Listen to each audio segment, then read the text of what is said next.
예, 서른 의원 수고하셨습니다. 다음에 마지막으로 김강윤 의원 질의해 주십시오.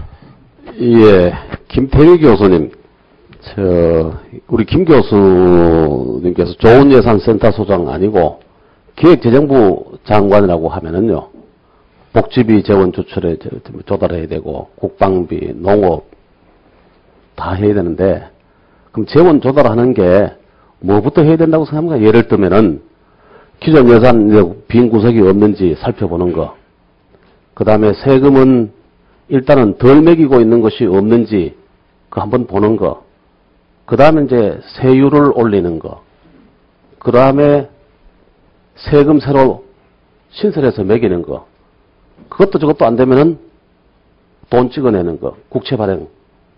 그럼 어떤 순서로 해야 됩니까? 예, 장관이라고 하면은 밑에 어떻게 제시하겠어요? 네, 지금 말씀하신 것처럼 당연히 그 재정 구조 합리화 먼저 해야 되겠죠. 그래서 뭐 누수되는 거는 이제 막아야 될 것이고 더 뭐 그런 것들이 사용된 거 당연히 맞습니다. 저는 뭐 그건 전적으로 뭐 동의하고요. 근데 이제 문제는 이런 거죠. 단지 그런 거를 통해서 확보할 수 있는 재원이 이만큼이다. 따라서 우리 사회에 정말 필요한 것들이 많음에도 불구하고 재원 제약 때문에 요거밖에 할 수 없다. 그런 건 잘못됐다는 거죠. 근데 그걸 한번 지시를 해보고 네. 되는지 안 되는지 한번 보셔야 될 거 아니에요? 맞습니다. 예. 그 다음에 김 교수님의 평소 주장에 보면은 성장하고 복지하고가 충돌하지 않는다. 네. 뭐 저도 찬성입니다. 근데 지금 현재도 보면은 계속해서 복지 지출을 다른 예산 평균 중에보다는 빨리 지출시켜서 제일 많이 비중도 제일 높게 하고 있거든요. 그럼 지금 복지 지출의 속도가 느리다는 말씀입니까? 더 빨리 해야 된다? 뭐 이게 긴 얘기를 다 생략하고 간만 말하면 네, 맞습니다. 예. 그런 거죠. 네. 예. 그리고 이제 복지 지출을 늘려가지고 어려우신 분들이 소비를 늘리는 것도 결국은 경제를 살리고 그래서 세원을 넓히고 세금으로 들어온다. 맞으신 말씀이거든요. 그래서 그게 되자면은 시간이 상당히 걸리지 않을까요? 예, 근데 복지를 늘려야 되는 게 그걸 통해서 소비를 증대하기 때문만은 아닌 거고요. 그 복지라는 게 지금은 대부분의 복지가 어떤 뭐 인적 투자도 많이 하고 예컨대 뭐 무상보육 같은 건 사실은 출산율 높이기 위한 거 아닙니까? 그리고 그것이 우리 경제에 가장 중요한 건 틀림이 없고 뭐 그런 식으로 해서 결국 복지라는 게 경제 성장의 인프라를 구축하는 거죠. 예. 그 다음에 이 전성인 교수님 가셨는데 우리 박 교수님 전공인지 아닌지 잘 모르겠는데 경제민주화. 근데 경제민주화 제가 여론조사하는 기관에 있어가지고 여론조사 해보면은 경제민주화 좋으냐 싫으냐 그러면 75%가 좋다 그럽니다. 그런데 75% 좋아하는 사람 중에 경제민주화 내용 아느냐 그러면 20% 이하가 모른다 그럽니다. 그리고 지난 연말에 어제 제가 슬라이드 띄웠습니다만은 한국 경제에서 새 정부가 뭐부터 해야 되느냐 하면은 역시 물가, 일자리 이런 식으로 나오고 쭉 내려가면은 경제민주화는 한 10% 정도 되거든요. 그런데 이제 종종 우리가 경제민주화 논할 때 뭐 출총제 부활, 순환출자 금지, 금산분리 강화, 의결권 제한, 지주회사 금지 아무도 모르거든요.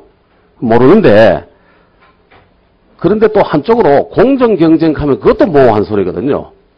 근데 대신에 위법한 재벌에 대해서 엄격하게 잣대돼가지고 풀어주지 않고 제대로 벌을 과한다. 그럼 국민들이 박수치거든요.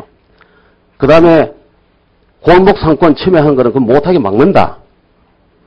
그 다음에 일감 몰아주기 못하도록 한다. 이러면은 잘 하는 거거든요.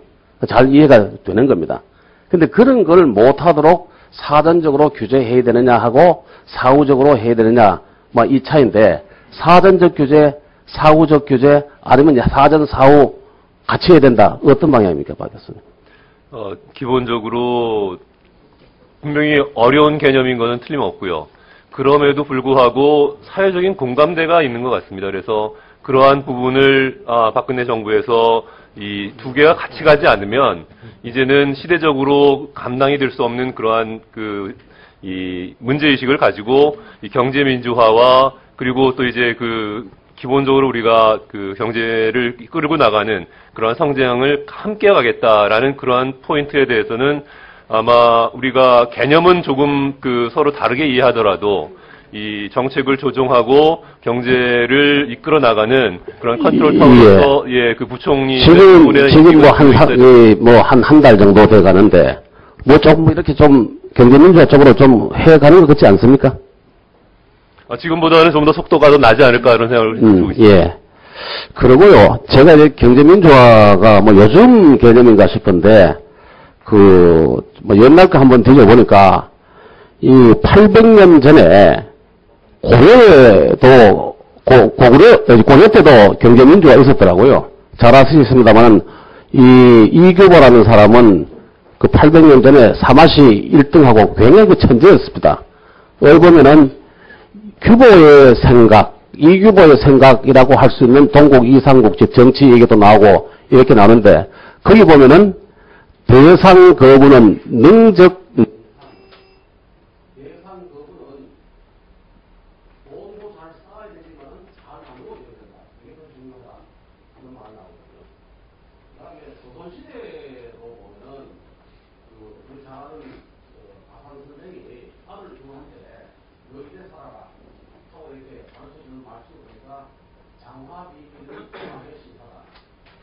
돈 벌어가지고 쌓아놓는 방법 중에 제일 좋은 비밀 방법은 나누어주는 것만큼 좋은 게 없다. 이렇게 그래서 제국이 먼저 이렇게 생각을 하고 기대하고 이렇게 해서 전체적으로 속도감 있게 또 조화롭게 경제민주화를 준비해야 된다. 이렇게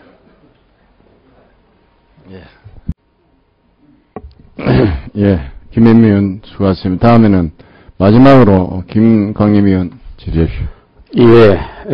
이틀에 걸쳐서 청문회 일정을 무난하게 이끌어주신 위원장님, 간사님, 야당 의원들 감사드립니다. 두 가지만 말씀드리겠습니다.